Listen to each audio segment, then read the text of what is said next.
Oke, Assalamualaikum warahmatullahi wabarakatuh. Ketemu lagi sama aku Syaira Queenie Iskandar. Nah, di sini aku bakal membahas modul MTCNA Mikrotiknya yang ketiga yaitu IP address dan subnetting. Selanjutnya, apa aja sih materi yang ada di dalamnya itu? Nah, materi di dalamnya yang pertama, pengenalan IP address dan subnetting, IP public dan IP private, classful dan classless addressing, kasus subnetting, konsep block subnet, konsep switch, dan router. Oke, yang pertama itu pengenalan IP address dan subnetting. Nah, ketika suatu perangkat ingin terhubung ke perangkat lainnya, baik itu wired ataupun wireless, tentu saja memerlukan identitas nama pada setiap perangkat. Nah, identitas tersebutlah yang dinamakan dengan IP address. Jadi IP address itu seperti identitas buat si perangkat itu. Jadi kita tuh ya biar si perangkat itu tuh punya identitas gitu, kayak kita aja punya nama biar gak ketuker. Nah, yang sini ada subnetting. Subnetting adalah upaya atau proses untuk memecah sebuah network dengan jumlah host yang cukup banyak menjadi beberapa network dengan jumlah host yang lebih sedikit. Nah, teknik subnetting membuat skala jaringan lebih luas dan tidak dibatas oleh kelas IP atau IP classless seperti IP A, B, dan C yang sudah diatur.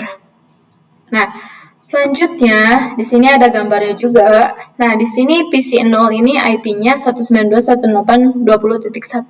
Subnet masknya 255.255.255.0. Nah, untuk PC1 di sini IP-nya 20.6 dan 255.0. Nah, di sini IP address itu sebetulnya terbagi menjadi dua, IP versi 4 dan IP versi 6. IP versi 4 itu jumlahnya 32 bit. Nah, di mana satu oktetnya itu 8 kali 4, 32 bit. Yaitu, nah di sini 0 sampai 255. Nah, prefiksnya itu dimulai dari slice 24. Subnet masknya untuk slice 24 itu 0. Nah, di sini juga kita bakal ada IP network, broadcast, dan range. Nah, selanjutnya ada IP public dan IP private. Nah, IP public adalah IP address yang digunakan internet dan bisa kita akses di mana saja, seperti kita buka youtube.com, facebook.com, dan sebagainya. Jadi ini tuh dia bisa kayak IP ya internet aja, kita pakai kuota gitu. Nah, dia bakal si IP pas kita buka YouTube tuh kita bakal langsung dapat IP gitu.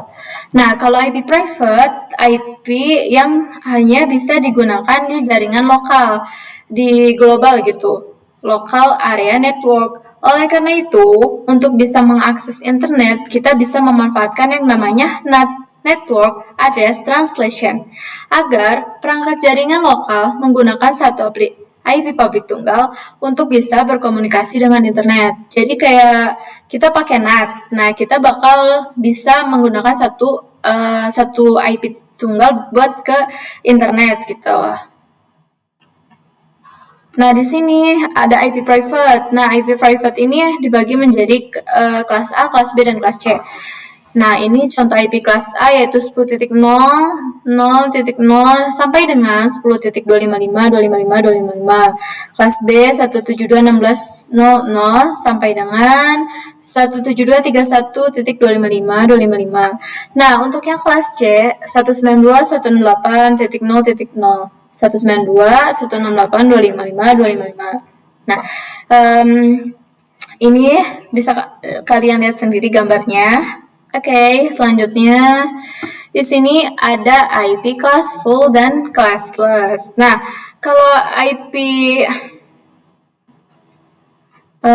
di sini kita mulai dulu ada yang kelasnya sampai E dan kelasnya sampai C. Nah, di sini itu dia menentukan nilai oktet pertama 0 sampai 127. Nah, dia pakai CIDR, pakai slice 8 gini, subnet masknya 255.0.0.0. Nah, kalian bisa lihat sendiri. Nah, selanjutnya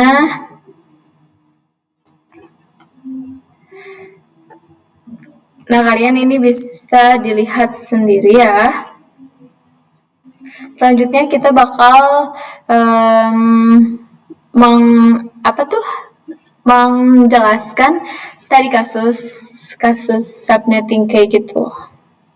Oke. Di sini aku punya studi kasus ini.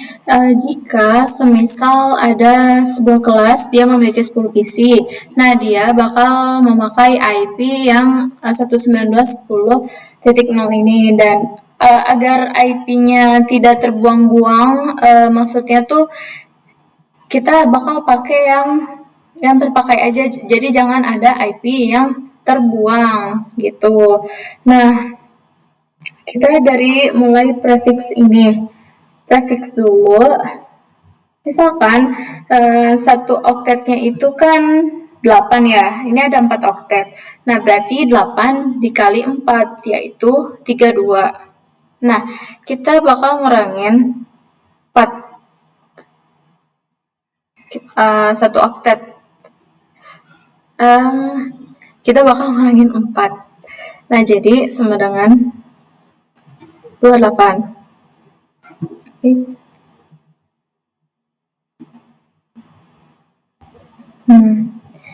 Nah, karena berarti di sini kita bakal gunakan prefix 28 dong. Nah, total IP dari 28 itu 16 dikurangi 2. Kenapa 2? 2 itu terhitung dari mulai network dan broadcast. Nah, itu yang nggak bisa dipakai. Berarti 16 kurang 2 itu kan 14 ya. Nah, enter. Salah. Subnet mask itu menentukan yang belakangnya. Jadi kan udah 255, kita tulis dulu deh. 255. Nah, yang angka terakhir ini, caranya gimana? Berarti dari 256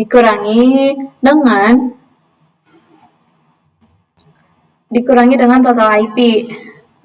Nah, berarti 240 kan? Nah, berarti subnet mask yang bakal dipakai sama kita itu 240 gitu. Nah, IP network itu sebetulnya bisa berapa aja. Maksudnya tuh kayak, tapi dia harus genap. Kenapa genap?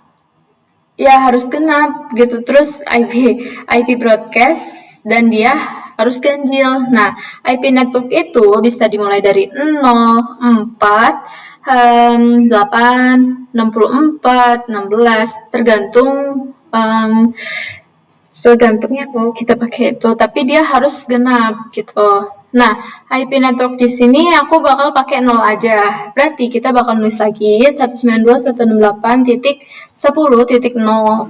Nah, untuk broadcast, IP broadcast itu total IP dikurangi 1. Nah, berarti total IP-nya kan 16 dikurangi 1, berarti jadi 17 gitu.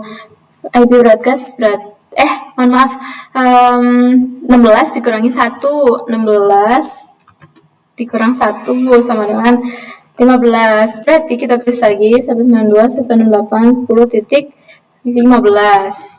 Nah, IP range itu IP yang bisa kita pakai. Ini sama dengan. Nah, IP range itu yang bisa kita pakai. Berarti IP yang bisa kita pakai itu setelah network dan sebelum broadcast. Berarti 192.168.10.1 sampai dengan 192.168.10.14. Nah, mungkin itu penjelasan dari aku untuk pembahasan IP address dan subnetting dan studi kasusnya. Semoga bisa kalian pahami. Kurang lebihnya mohon maaf. Wassalamualaikum warahmatullahi wabarakatuh.